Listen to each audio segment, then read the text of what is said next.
చూపులకెన్నడు దొరకనిది రంగు రూపు లేని మది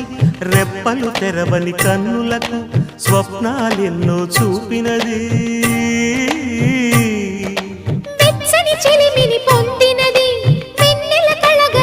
ఒకసారి ఎవరు హనుమాన్ దగ్గరికి వెళ్ళి చెప్పారన్నమాట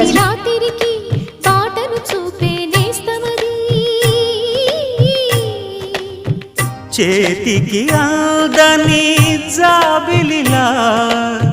కాంతులు పంచే మణిదీపం కొమ్మల చాటున కోయిలలా కాలం నిలిపే అనురాగం